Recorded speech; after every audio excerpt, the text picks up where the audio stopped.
लागतील घराला पाऊल, देव तुझ्या या येण्यानं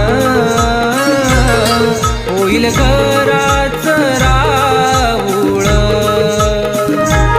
इंद्रधनुची कमान निळ्या आसमानी आली, सप्त रंगाची ही त्यानी अशी उधळण केली. पडता पावसाच्या धारा माती ओली चिंब झाली, हिरवा नेसुनी हा शालू धरणी माय सज्ज झाली.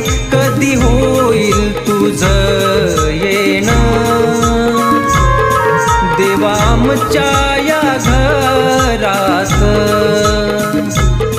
कधी हो